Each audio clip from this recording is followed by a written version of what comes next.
കോഴിക്കോട് താമരശ്ശേരി ആശുപത്രിയിൽ ഡോക്ടർക്ക് വെട്ടേറ്റു. ഇനി മുതൽ ഡോക്ടേഴ്സ് ഭയന്ന് ചികിത്സിക്കണോ? നമ്മുടെ നാട്ടിലെ നിയമങ്ങൾ പ്രകാരം ഡോക്ടേഴ്സ് ശരിക്കും പ്രൊട്ടക്റ്റഡ് ആണോ? ഇന്ത്യയിലെ ഡോക്ടർമാർക്ക് ഏറ്റവും ശക്തമായ പ്രൊട്ടക്ഷൻ ലോസ് ഉള്ളത് കേരളത്തിൽ തന്നെയാണ്. Kerala health care service persons prevention of violence and damage to property എന്ന നിയമപ്രകാരം ഹെൽത്ത് കെയറിൽ പെടുന്ന ഒരു വ്യക്തിക്കെതിരെ വയലൻസ് കമ്മിറ്റ് ചെയ്യുകയാണെങ്കിൽ അത് 6 മാസം മുതൽ 5 വർഷം വരെ തടവ് ശിക്ഷ നേടാവുന്നതും അതുപോലെ തന്നെ 50,000 രൂപ മുതൽ 2 ലക്ഷം രൂപ വരെ പിഴ ഈടാക്കാവുന്ന ഒഫൻസുമാണ്. ഇനി ഗുരുതരമായ പരിക്ക് ഏൽപ്പിക്കുകയാണെങ്കിൽ 1 വർഷം മുതൽ 7 വർഷം വരെ തടവും 1 ലക്ഷം മുതൽ 5 ലക്ഷം വരെ പിഴയും ഈടാക്കാവുന്ന ഒഫൻസാണ്. ഈ നിയമത്തിന്റെ പരിധിയിൽപ്പെടുന്ന ഒരു ഒഫൻസ് കമ്മിറ്റ് ചെയ്യുകയാണെങ്കിൽ 60 ദിവസത്തിനുള്ളിൽ പോലീസ് ഫൈനൽ റിപ്പോർട്ട് ഫയൽ ചെയ്യേണ്ടതും അതുപോലെ തന്നെ എല്ലാ ജില്ലകളിലും സ്പീഡി ട്രയലിന് വേണ്ടി തന്നെ ഒരു സ്പെഷ്യൽ കോടതിയും സെറ്റപ്പ് ചെയ്തിട്ടുള്ളതാണ്. ഈ നിയമങ്ങളൊക്കെ പ്രാബല്യത്തിൽ വരുന്നത് ഒരു ഒഫൻസ് കമ്മിറ്റ് ചെയ്യുമ്പോൾ മാത്രമാണ്. അതുകൊണ്ട് തന്നെ എങ്ങനെ ഈ ഒഫൻസുകളൊക്കെ പ്രിവെന്റ് ചെയ്യാൻ പറ്റുമെന്ന് നമുക്ക് നോക്കാം. ഹോസ്പിറ്റൽസിൽ കൂടുതൽ സെക്യൂരിറ്റി പ്രോട്ടോകോൾസ് കൊണ്ടുവരിക, കൂടുതൽ CCTV ക്യാമറാസ് ഇൻസ്റ്റാൾ ചെയ്യുക, റെസ്ട്രിക്റ്റഡ് സോൺസ് ക്രിയേറ്റ് ചെയ്യുക, ഹോസ്പിറ്റൽസിലെ എൻട്രി മോണിറ്റർ ചെയ്യുന്നതിന് വേണ്ടി കൂടുതൽ സ്റ്റാഫിനെ ഏർപ്പെടുത്തുക.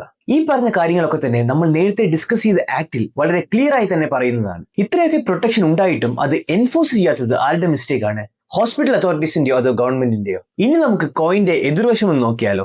രാജ്യത്തെ നമ്പർ 1 ഹെൽത്ത് കെയർ ആണെന്ന് നമ്മൾ തന്നെ പുകഴ്ത്തുമ്പോൾ മരുന്നിന്റെ ഷോർട്ടേജ്, എക്യുപ്മെന്റ്സിന്റെ ഷോർട്ടേജ്, സ്റ്റാഫിന്റെ ഷോർട്ടേജ്, പേഷ്യൻസിന് റൂം ഇല്ലാതെ തറയിൽ കിടക്കുന്ന അവസ്ഥ, റെസിഡന്റ് ഡോക്ടർമാരെ കൊണ്ട് 24 മണിക്കൂറിന് മുകളിൽ പണിയെടുപ്പിക്കുന്നു. ഇതൊക്കെ തന്നെ നമ്മൾ സ്ഥിരം കണ്ടുവരുന്ന നമ്മുടെ നാട്ടിലെ അവസ്ഥയാണ്. അപ്പോൾ ഗവൺമെന്റിന്റെ സൈഡിൽ നിന്നും വലിയൊരു എറർ തന്നെയല്ലേ ഇവിടെ ഉണ്ടായിട്ടുള്ളത്? നിങ്ങളുടെ അഭിപ്രായങ്ങൾ കമന്റ് സെക്ഷനിൽ രേഖപ്പെടുത്തുക.